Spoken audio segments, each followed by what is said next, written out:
নমস্কার বন্ধুরা, আজকে আবারও আমরা হাজির হয়েছি নতুন একটা রেসিপি ভিডিও নিয়ে। সবার প্রথমে তোমাদের সকলকে স্বাগত জানাচ্ছি এই রেসিপিটা দেখার জন্য। আজকে আমরা নিয়ে হাজির হয়েছি সম্পূর্ণ নিরামিষভাবে তৈরি বাঁধাকপির তরকারি। শীতকালে বাঁধাকপির তরকারি সত্যি দারুণ লাগে খেতে। আজকের রেসিপিটা আমরা একদম সুন্দর গ্রাম বাংলার পরিবেশের মধ্যে বাইরে কাঠের উনুনে রান্না করে দেখাবো। সবার প্রথমে এখানে আমরা বাঁধাকপিটাকে কেটে নিচ্ছি। পুরো রেসিপিটা দেখো, তোমাদের খুবই ভালো লাগবে।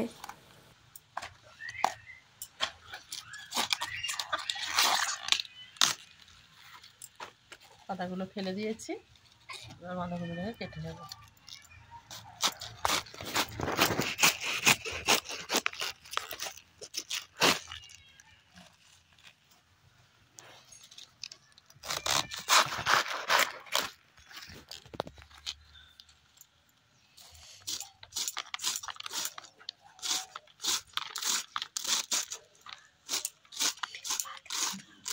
এটা খুব পাতলা পাতলা করে কেটে নেব, যতটা পারবে চেষ্টা করবে পাতলা পাতলা করে কেটে নেওয়ার।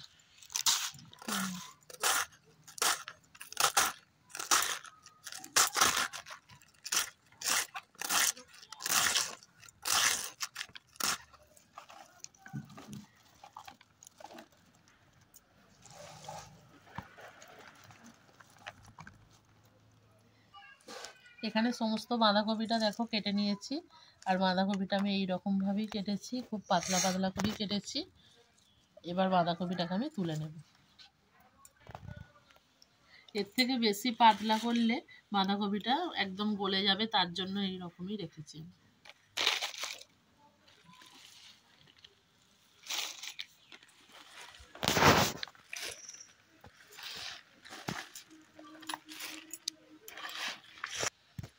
বাঁধাকপিটা কাটা হয়ে গেছে, এবার বাঁধাকপির জন্য আলু আর গাজরটা কেটে নেব।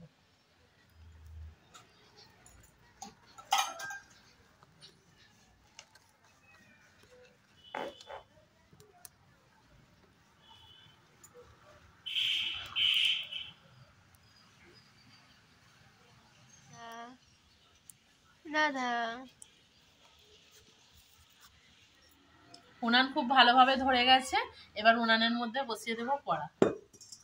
কড়াটাকে খুব ভালোভাবে গরম করে নেব। কড়ার মধ্যে প্রথমেই দিয়ে দেব সর্ষের তেল। সর্ষের তেলটাকে খুব ভালোভাবে গরম করে নেব এখানে। আর এই রান্নাটা যদি সর্ষের তেলে করো খুব সুন্দর স্বাদ হবে, তার জন্যই এটা সর্ষের তেলই চেষ্টা করবে রান্নাটা করার। আর এই দেখো এখানে এরকম ডুমো ডুমো করে আলু কেটে নিয়েছি, আর এই যে গাজর কেটে নিয়েছি এইরকম ভাবে, আর এখানে বাঁধাকপিটা কেটে নিয়েছি। দেখো বন্ধুরা এইরকম ভাবে কেটে নিয়েছি, খুব পাতলাও নয় আর খুব মোটাও নয়, এইরকম ভাবেই কেটে নিতে হবে।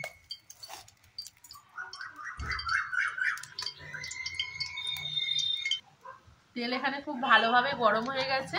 তেলের মধ্যে প্রথমেই দিয়ে দেবো এই যে কেটে রাখা আলু। আলুগুলো দিয়ে খুব ভালো করে ভেজে নেব। আলুগুলো একটু লাল লাল করে ভেজে নেব।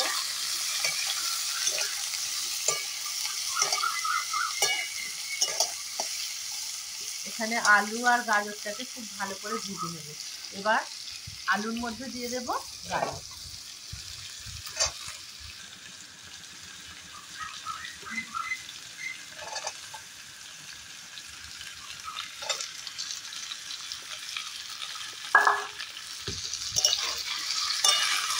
আলু আর গাজরটাকে ভালোভাবে এখানে ভেজে নেব।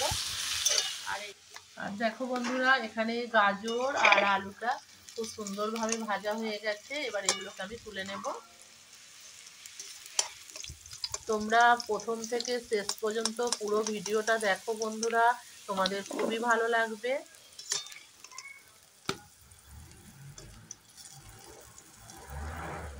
আর তোমরা যদি আমাদের চ্যানেলে নতুন কোনো বন্ধু হয়ে থাকো অবশ্যই চ্যানেলটাকে সাবস্ক্রাইব করে দেবে, কারণ তোমাদের সাহায্য ছাড়া তো আমরা এগিয়ে যেতেই পারবো না। তার জন্যই বলছি অবশ্যই চ্যানেলটাকে সাবস্ক্রাইব করে দিয়ে নিত্য নতুন রেসিপিগুলো দেখা যাবে। গাজর আর আলু খুব ভালো করে লাল লাল করে ভেজে নিয়েছি। এবার কড়াইয়ের মধ্যে তেল আছে, ওই তেলের মধ্যেই প্রথমে আমি বাঁধাকপিগুলোকে দিয়ে দেব।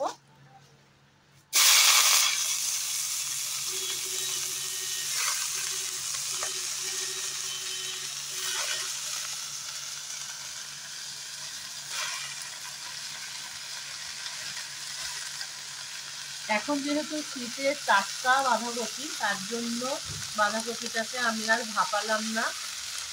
অন্য অফ টাইমে বাঁধাকপি হলে অবশ্যই সেটা গরম জল দিয়ে ভাপিয়ে নিতে হয়। আর এরা যখন জমির টাটকা বাঁধাকপি, তার জন্য আমি আর এটা ভাপাচ্ছি না।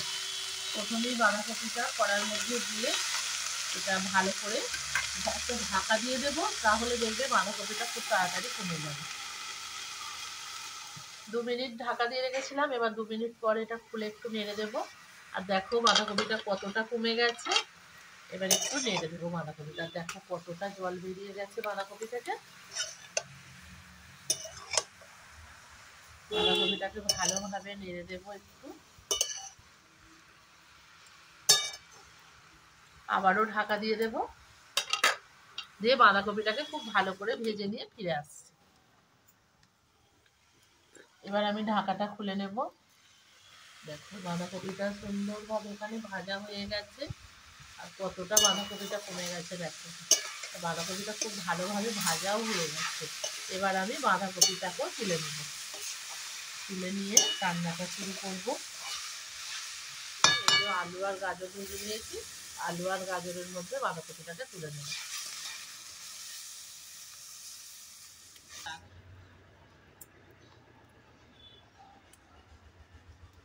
তোমরা চ্যানেলটাকে সাবস্ক্রাইব করে দাও বন্ধুরা, তোমাদের কাছে এটাই আমি বারবার অনুরোধ করছি, কারণ তোমাদের সাহায্য ছাড়া আমরা তো এগিয়ে যেতেই পারছি না। কড়া থেকে বাঁধাকপিটাকে তুলে নিয়েছি, ওই কড়ার মধ্যেই দিয়ে দেব তেল, সর্ষের তেল। এখানে দেখো কতটা কম তেলের মধ্যে আমি রান্না করি। আমার রান্নাগুলো তোমরা যদি দেখো অবশ্যই বুঝতে পারবে বন্ধুরা, যে আমি সব সময় চেষ্টা করি কম তেল মশলার মধ্যে রান্না করতে। এইটা ভেবো না যে কম তেল মশলার মধ্যে রান্না করলে রান্নাটা খারাপ হবে, কখনোই না। যদি রান্না সঠিক পদ্ধতিতে করা যায়, কম তেল মশলার মধ্যেও দারুণ রান্না হয়। এবার চলো, তেল ভালোভাবে গরম হয়ে গেছে, তেলের মধ্যে দিয়ে দেবো শুকনো লঙ্কা আর তেজপাতা ফোড়নের জন্য, আর দিয়ে দেবো সামান্য একটু পাঁচফোড়ন। ফোড়নটাকে প্রথমে ভেজে নেব। ফোড়নটা এখানে প্রথমে ভেজে নিচ্ছি। আর দেখো এখানে নিয়েছি এভারেস্টের হিং মশলা। এই হিংটা অবশ্যই দেবে বাঁধাকপির মধ্যে। বাঁধাকপির মধ্যে যদি একটু হিং দেওয়া যায়, খুব সুন্দর একটা ফ্লেভার হয়। দেখো হিংটা দিয়ে দিচ্ছি সামান্য একটু, 1 চিমটি পরিমাণে। হ্যাঁ, হিংটা অবশ্যই বাঁধাকপির মধ্যে দেবে, নিরামিষ বাঁধাকপিতে কি। এবার দিয়ে দেবো টমেটো। টমেটো কুচিটা দিয়ে দিলাম। এখানে 2 পিস টমেটোকে ভালোভাবে কেটে নিয়েছি। টমেটোটাকে ভালোভাবে এখানে ভেজে নেব, টমেটোটা নরম হওয়া পর্যন্ত ভাজতে হবে। এখানে টমেটোটা দেখো খুব সুন্দরভাবে নরম হয়ে গেছে। এবার এখন আমি দিয়ে দেব আদা বাটা। আদা বাটাটা এখানে দিয়ে দিচ্ছি। আদাটার কাঁচা গন্ধটা যাতে চলে যায়, তার জন্য আদাটা এখন দিয়ে দিলাম। দিয়ে ভালোভাবে আদাটাকে কষিয়ে নেব। আদা আর টমেটো খুব ভালোভাবে দেখো কষানো হয়ে গেছে, আর তেল তেলও বেরিয়ে এসেছে, যে কড়ার গায়ে লেগে যাচ্ছে। তার জন্য সামান্য একটুখানি জল দিয়ে দেবো, যাতে মশলাটা খুব ভালোভাবে আমি কষাতে পারি। তার জন্য এখানে একটুখানি জল দিয়ে দেবো।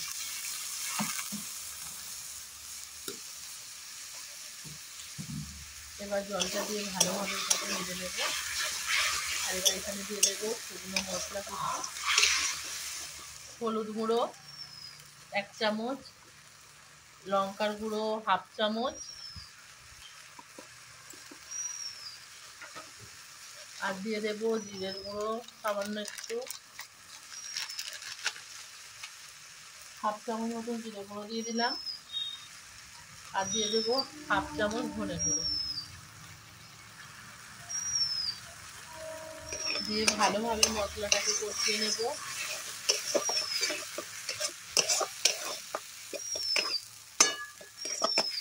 এখানে দেখো মশলাটা খুব ভালোভাবে কষানো হয়ে গেছে, আর মশলা থেকে খুব ভালোভাবে তেল ছেড়ে বেরিয়ে এসেছে। এবার ভেজে রাখা বাঁধাকপি আর আলু গাজরটা আমি দিয়ে দেব। আমি এটা তোমাদেরকে একেবারে নিরামিষ করে দেখাচ্ছি। তোমরা চাইলে এটা যে কোনো ঠাকুরের ভোগের মধ্যেও তোমরা রান্না করতে পারো। নিরামিষের দিনও তোমরা এটা রান্না করে খেতে পারো। নিরামিষ হচ্ছে বলে যে স্বাদ কম হবে কখনোই না, এর স্বাদ যেমন তেমনই হবে। দেখো এবার এই মশলার সাথে কপিটাকে খুব ভালোভাবে আমি কষিয়ে নেব।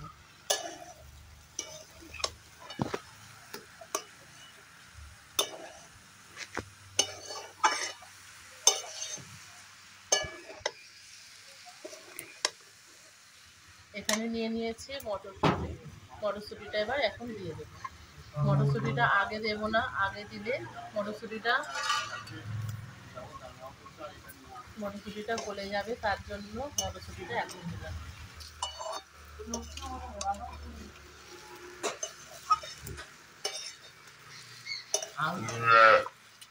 এবার আমি এখানে দিয়ে দেবো লবণ। লবণটা আমি এখানে স্বাদ মতো দিয়ে দিচ্ছি।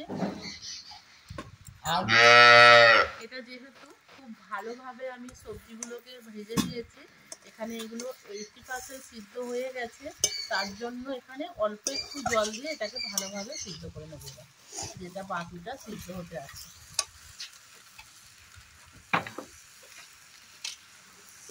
এবার এখানে অল্প করে আমি জল দিয়ে দেবো।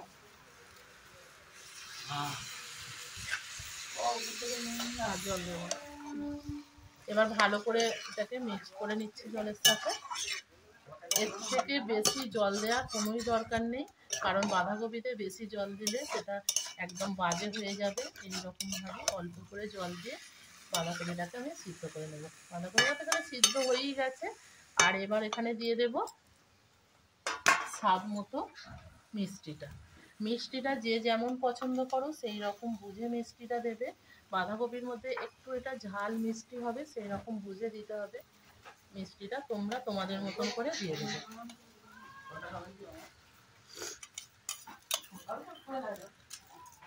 চিনিটা দিয়ে দিয়েছি, এটাকে খুব ভালোভাবে নেড়ে নেব। এবার এটা ঢাকা দিয়ে দেবো। ঢাকা দিয়ে 5 মিনিট রান্না করে নেব। 5 মিনিট পর ফিরে আসছি। 5 মিনিট পর ফিরে এলাম বন্ধুরা। দেখো খুব সুন্দরভাবে এটা সিদ্ধও হয়ে গেছে, আর দেখো কালারটা কত সুন্দর এসেছে। একদম সুন্দরভাবে এটা রেডি হয়ে গেছে। এবার আমি এখানে দিয়ে দেব ঘি আর গরম মশলা। নিরামিষ বাঁধাকপির মধ্যে ঘি গরম মশলাটা অবশ্যই দিতে হবে।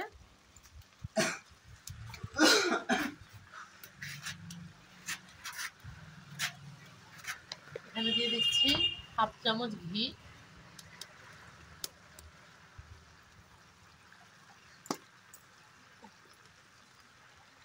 আর দিয়ে দেবো গরম মশলা 1/2 চামচ।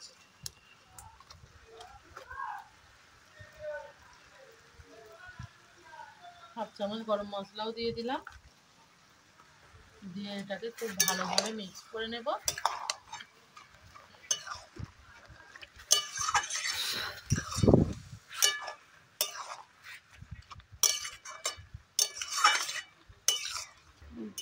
রেডি হয়ে গেছে নিরামিষ বাঁধাকপির তরকারি। তোমরা দেখেই নিলে কত সহজে বানিয়ে নিলাম এই বাঁধাকপির তরকারি। তোমরা অবশ্যই বাড়িতে একবার হলেও ট্রাই করে দেখো বন্ধুরা, তোমাদের খুবই ভালো লাগবে।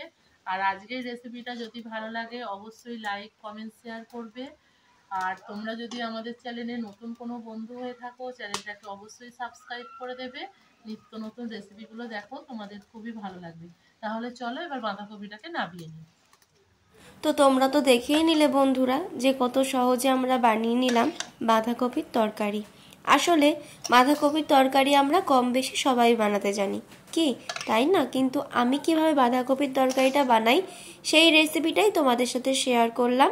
আর যে এটা যেহেতু সম্পূর্ণ নিরামিষ রেসিপি, যে কোনো নিরামিষের দিনে, উপাসের দিনে অথবা খিচুড়ির সাথে ভোগ প্রসাদ হিসেবে এটাও তোমরা রাখতে পারো। অবশ্যই কিন্তু তোমরা এই রেসিপিটা এইভাবে বাড়িতে একবার ট্রাই করবে। আর কেমন লাগলো তোমাদের অবশ্যই কমেন্ট করে জানাবে। আমার চ্যানেলে নতুন হলে অবশ্যই চ্যানেলের পাশে থাকবে, সাথে থাকবে। সবাই সুস্থ থাকো, ভালো থাকো। আজকের মতো এখানেই টাটা।